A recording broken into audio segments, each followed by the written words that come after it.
আসসালামু আলাইকুম।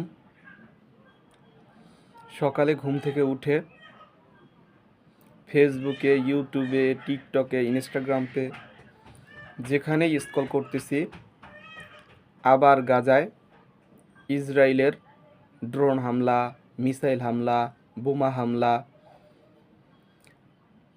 বিল্ডিংগুলো ধসে পড়তেছে, মানুষগুলো চিৎকার করতেছে, আহাজারি করতেছে, মরতেছে। বিশ্বাস করেন ভাই, ট্রাস্ট মি, কলিজাটা ধরে মোচড় দিতেছে, কলিজাটা ধরে মোচড় দিতেছে। এটা কি আদতে বন্ধ হওয়া সম্ভব নয়? অবশ্যই সম্ভব। এটা বন্ধ না হওয়ার কারণ আমাদের ইউনিটি, আমাদের মিল। পৃথিবীতে জাতিসংঘের আন্ডারে ২০৬টি দেশ আছে। এই ২০৬টি দেশের ভিতরে ৫৭টা দেশ ইসলামিক কান্ট্রি, ইসলাম প্রধান দেশ, ইসলামিক কান্ট্রি।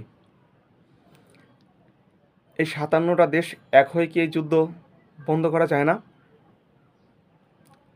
আমাদের বাংলাদেশ, যেই দেশে আমরা বসবাস করি, বাংলাদেশ, সেই ছোট থেকে শুনে আসতেছি এই বাংলাদেশে জাতিসংঘের শান্তিরক্ষা বাহিনীতে সর্বোচ্চ সেনাবাহিনী মজুদ আছে, সেখানে আছে।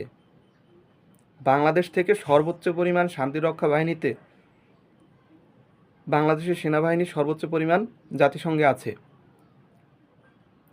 এই যে ৫৭টা ইসলাম প্রধান দেশ আছে, তারা কি একসাথে এক হয়ে এক একটা দেশ থেকে ১০,০০০ করে সেনাবাহিনী গাজায় পাঠাইতে পারে না? ফিলিস্তিনে পাঠাইতে পারে না? কোন দেশের এতটুকু অ্যাবিলিটি নাই? এতটুকু সক্ষমতা কোন দেশের নাই বলেন?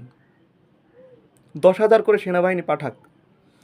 ৫৭টা দেশ যদি এক হয়ে একজোটে ১০,০০০ করেও সেনাবাহিনী পাঠায়,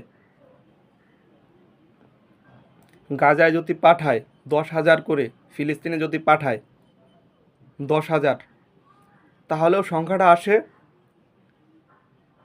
৫,৭০,০০০। ৫,৭০,০০০ আসে সংখ্যাটা। হিউজ পরিমাণ একটা সংখ্যা, হিউজ পরিমাণ একটা অ্যামাউন্ট, হিউজ পরিমাণ যোদ্ধা।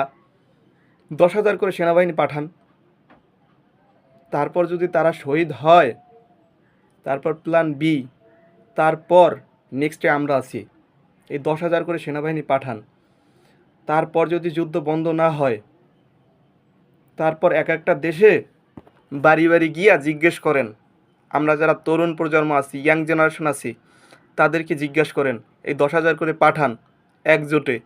তারপর যদি যুদ্ধ বন্ধ না হয়, আমাদের ইয়াং জেনারেশন যারা আছে, গভর্নমেন্টসের মাধ্যমে কাগজপাতি ম্যানেজ করে, গভর্নমেন্টসের সমস্ত ফ্যাসিলিটির নিয়মকানুন এক রেখে আমাদের ইয়াং ছেলেদেরকে যুদ্ধ শিখান লাগবে না, এমনিতেই পাঠাই দেন, যুদ্ধ শিখাই পাঠাই দেন, নর্মালি পাঠাই দেন, পাঠান।